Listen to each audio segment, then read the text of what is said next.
प्रिय सोमदत्त जी, आपने प्रश्न किया है क्या अरेंज्ड मैरिज अच्छी है या लव मैरिज अच्छी है।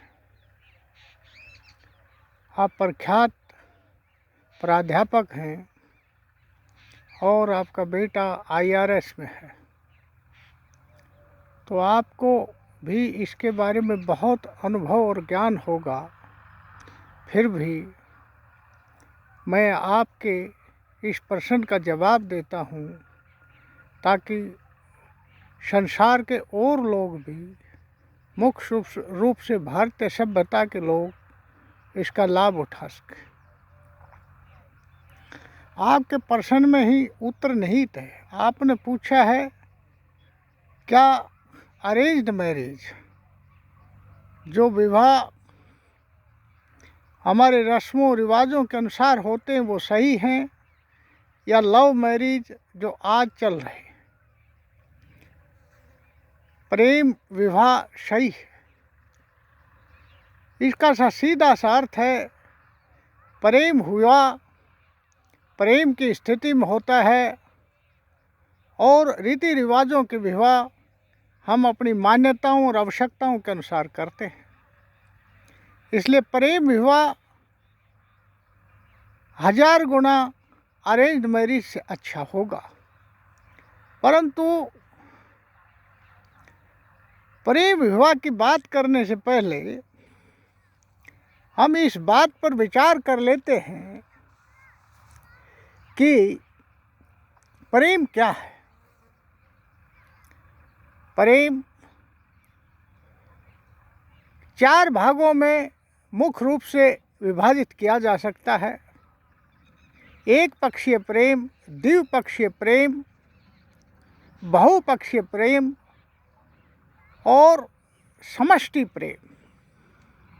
एक पक्षीय प्रेम प्रेम नहीं होता, क्योंकि प्रेम के अंदर भी रेसिप्रोकल सेंसिटिविटीज, आपसी संवेदनशीलता आवश्यक है।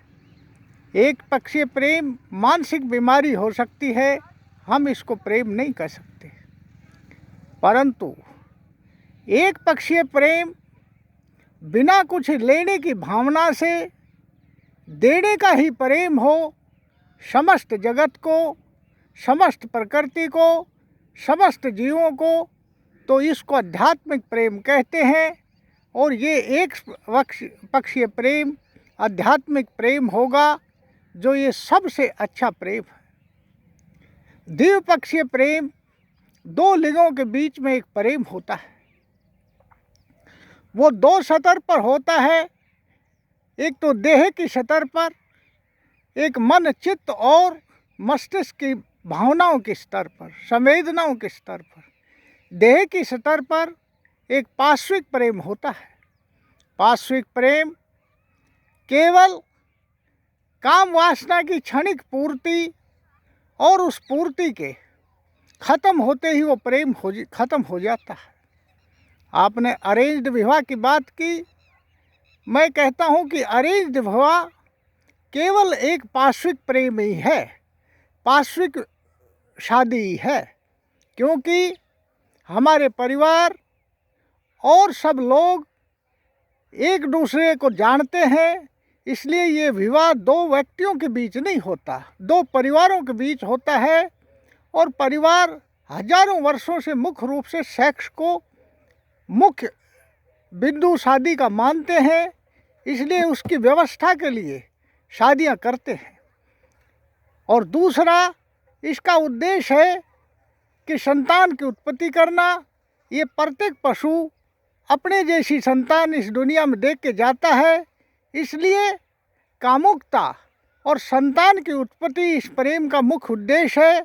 और ये प्रेम केवल क्षणिक है, पूर्ण नहीं है। आप देखोगे, मैंने हजारों जोड़े देखे हैं, हमारे माँ बापों की भी स्थिति देखी है और लोगों को भी देखा है।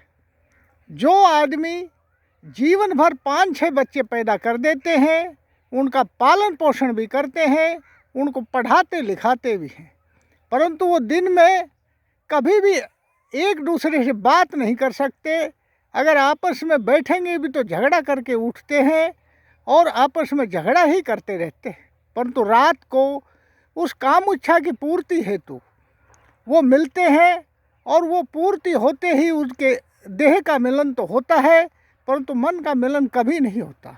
उसके बाद बच्चे के पालन पोषण की जिम्मेदारी और समाज के दबाव के कारण वो शादी यथावत रहती है।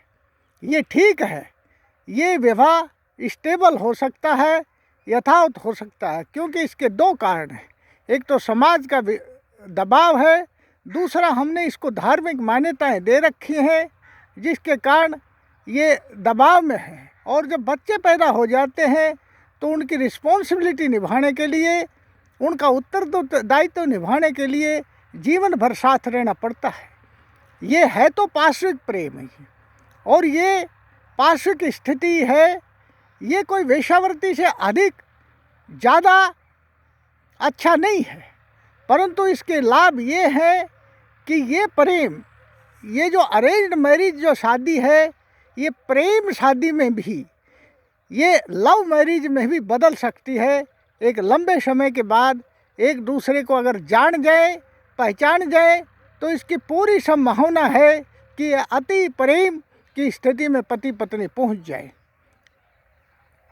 पार्श्विक स्थिति में या वेश्यावृत्ति में ऐसी स्थिति पहुंचने की नहीं रहती, परंतु अरेंज मैरिज में पूरी संभावना है। दूसरा, इस अरेंज मैरिज का फ़ायदा ये है कि छोटी मोटी बातों पर, विवाद पर परिवार का दबाव, संस्कृति का दबाव, हमारे समाज का दबाव इत्यादि के कारण ये बार बार टूटन की स्थिति नहीं आती और स्थायी स्थिति रहती है। फिर भी मैं इसको बहुत अच्छी शादी नहीं मानता हूँ, क्योंकि ये पार्श्विक स्तर पर ही लोगों को जोड़ना है, दो लिंगों को जोड़ना है और उनको ज़बरदस्ती जोड़े रखना है। यदि वे मानसिक स्तर पर, चित्त के स्तर पर और मन के स्तर पर मिलन नहीं होता। दूसरी स्थिति होती है मानसिक स्थिति। जब मन की स्थिति से, चित्त की स्थिति से, संवेदनाओं की स्थिति से आदमी मिल जाता है तो उसको आप मानसिक प्रेम कह सकते हैं, भावुक प्रेम कह सकते हैं, भावना के स्तर का प्रेम कह सकते हैं। भावना का स्तर का प्रेम बड़ा महत्वपूर्ण प्रेम होता है। एक का कांटा गड़ता है तो दूसरे के दर्द होता है। एक अगर सुखी होता है तो दूसरा पक्ष अपने आप में ही सुखी हो जाता है। एक दुखी होता है तो दूसरा पक्ष उसका दुख का भागीदार हो जाता है और इस प्रकार लगता है कि दो व्यक्तित्व होते हुए भी एक व्यक्तित्व के रूप में रूपांतरित हो गए हैं। आपने देखा होगा, हजारों किलोमीटर दूर बैठा हुआ एक पक्ष अगर दुखी है तो दूसरे पक्ष को वो संवेदनाएं प्रभावित करती हैं और वो भी दुखी हो जाता है।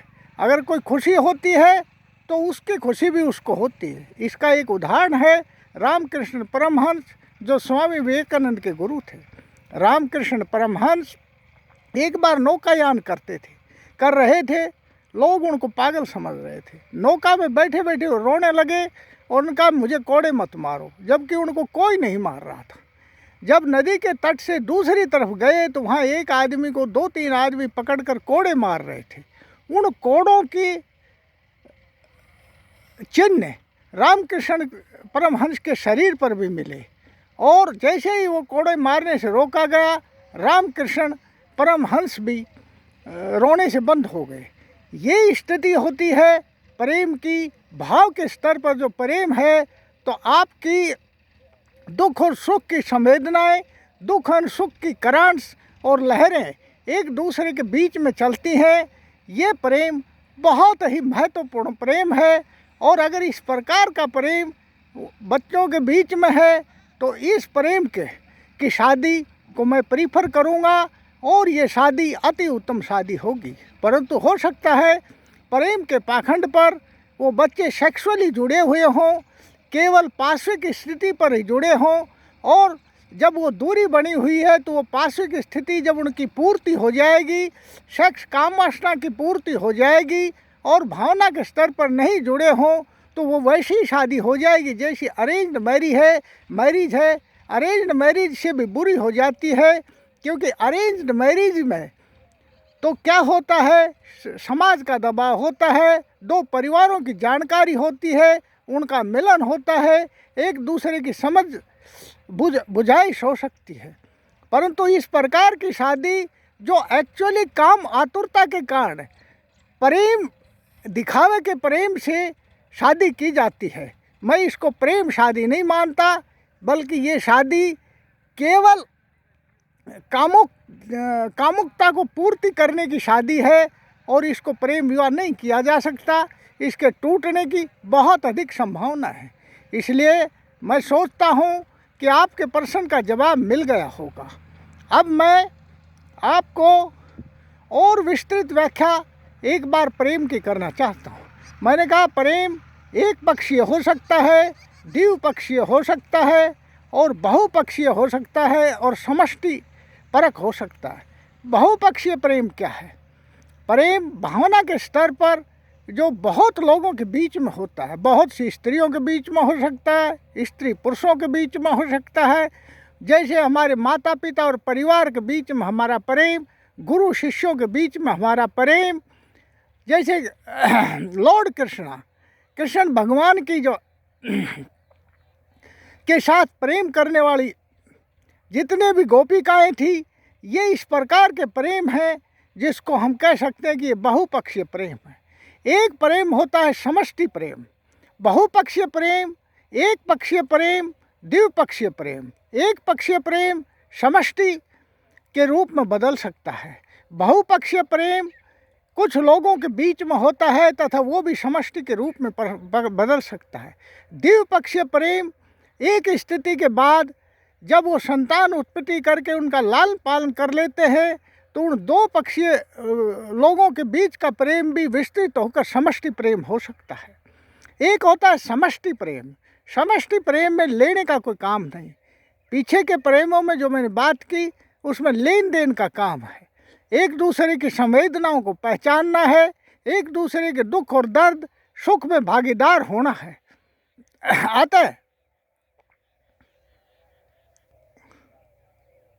अतः हम कह सकते हैं कि समष्टि प्रेम में लेन देन नहीं है। जैसे एक महात्मा, संत, ऋषि, मुनि, रामकृष्ण परमहंस, ये जो बहुत ही विस्तृत समस्त जगत के प्रति प्रेम रखते हैं, उसके प्रति संवेदनशील हो जाते हैं, वो ब्रह्म के ही एक हिस्से हो जाते हैं। हर दर्द हर दुख उनको सताता है और हर को वो सुख देना चाहते हैं। इस प्रकार की स्थिति समष्टि प्रेम की होती है। ये बिरले व्यक्ति ही पा पाते हैं। ये एक प्रकार की मुक्ति की अवस्था है, युक्ति की अवस्था है। आपका जो मस्तिष्क है, आपकी बुद्धि स्थिर हो जाती है और आप समष्टि के हिस्से हो जाते हो। उस स्थिति को हम बोधत्व भी कहते हैं, मुक्ति भी कहते हैं, मोक्ष भी कहते हैं। और समष्टि जगत के प्रति संवेदनशील होना, कीड़े मकोड़े से लेकर बड़े से बड़े जीव जंतु, पृथ्वी के तिनके से लेकर पहाड़ तक, पौधों तक, पानी तक, जल तक, सब चीज़ों में संवेदनशीलता पैदा होना, एक प्रकार का परिस्थिति की संतुलन के वो हिस्से हो जाते हैं। और they are the part and parcel of this whole sum, they are the cause of ecological balance, and they are also governing this whole sum, and they are part and parcel. We can say them God, we can say them goddesses, whatever we are saying. This is the situation of wholesome loving. मैं समझता हूँ कि प्रेम पर पूर्ण रूप से मैंने बोला है और आप लोगों को आपके द्वारा इस पूछे गए प्रश्न का जवाब देने में मैं सफल हूँ या असफल, इस पर आप विचार करेंगे। और समस्त जगत में भी मैं इन विचारों को भेज रहा हूँ। उनको भी अगर आत्मसात करने योग्य होंगे तो आत्मसात करेंगे, नहीं इनमें कोई नई चीज़ होंगी तो जोड़ेंगे। धन्यवाद। मैं चाहता हूँ कि YouTube पर जाकर मेरे इन विचारों को फैलाने के लिए चैनल को सब्सक्राइब किया जाए और उनको शेयर किया जाए। धन्यवाद। आपने जो प्रश्न पूछा है सोमदत्त जी, ये सब के लिए भला है। धन्यवाद, धन्यवाद, धन्यवाद।